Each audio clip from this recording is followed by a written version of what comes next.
You know, traditional international diplomacy used to be a delicate dance, careful letters, quiet meetings, and deeply measured statements. But this week, we threw that textbook completely out the window. If you haven't checked the news, brace yourselves because President Donald Trump just held a cabinet meeting that has diplomats around the world pulling their hair out.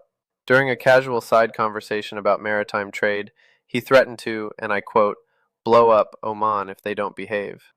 Let's pull up the Guardian article right here on the screen and look at this together, because honestly, you can't make this stuff up.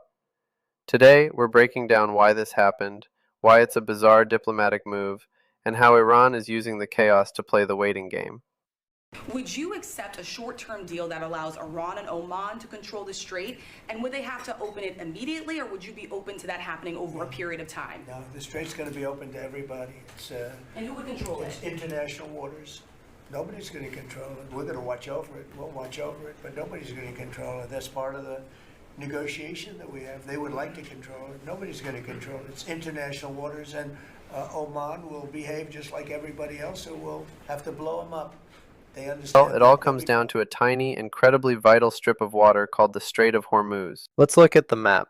This narrow channel handles roughly 20% of the world's global oil traffic. It is the ultimate economic throat of the planet. And as we know, since the conflict involving the US, Israel, and Iran broke out late this February, the strait has been completely choked off. That is exactly why global energy prices have been bouncing around like a basketball. Here's the latest twist that got the White House so worked up.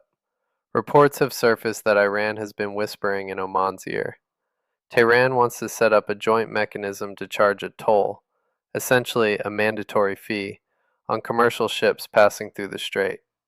Now, let's be serious. Trying to run an international shipping lane like a private toll road is completely wild.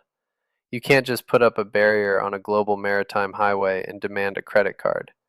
It makes complete sense that the United States would say, absolutely not. These are international waters, and they will stay open. But instead of handling this through normal channels, look at what Trump actually said when a reporter asked him about it. Direct your eyes to the text on screen. Oman will behave just like everybody else, or else we'll have to blow them up. They understand that. They'll be fine. They'll be fine, right, because nothing says everything is under control, quite like threatening to obliterate a sovereign ally during a routine morning meeting. According to recent analyses, Oman is now the 15th country Trump has threatened or targeted militarily during his time in office. It's certainly one way to run foreign policy, though maybe not the one taught in textbooks. While Trump is busy issuing casual ultimatums to America's friends, the actual target, Iran, is completely ignoring them. Over the weekend, the president was confidently signaling that a massive, historical peace deal was basically signed, sealed, and delivered. He even hinted at a 60-day ceasefire. Well, Iran apparently didn't get the memo. They just flatly rejected the strict U.S. conditions regarding their nuclear program. According to Trump himself, Iran is intentionally dragging its feet to, quote, outwait him until the U.S. midterm elections this coming November. They're hoping a shift in political winds in Washington will give them a better bargaining chip. To make matters even more complicated, Trump isn't just fighting Iran and alienating Oman, he's also fighting his own political party. The moment he mentioned a potential ceasefire, Republican hawks in Washington immediately revolted. Take a look at this statement from Senator Roger Wicker, who leads the Senate Armed Services Committee. He publicly called the rumored peace deal a disaster, arguing that stepping back now would completely ruin all the leverage the military gained earlier this year. So, if you're keeping track at home, the president is being blasted by his allies for being too weak on Iran, while simultaneously terrifying the international community by being wildly aggressive toward Oman. It is a masterclass in political chaos. At the end of the day, this isn't just political theater. When vital trade routes are surrounded by threats of military destruction and failed nuclear talks, markets panic. And when markets panic, regular folks pay for it at the gas pump and the grocery store.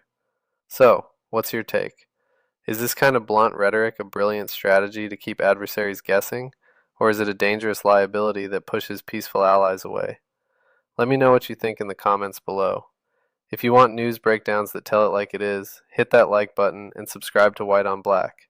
Thanks for watching, stay safe, and I'll see you on the next update.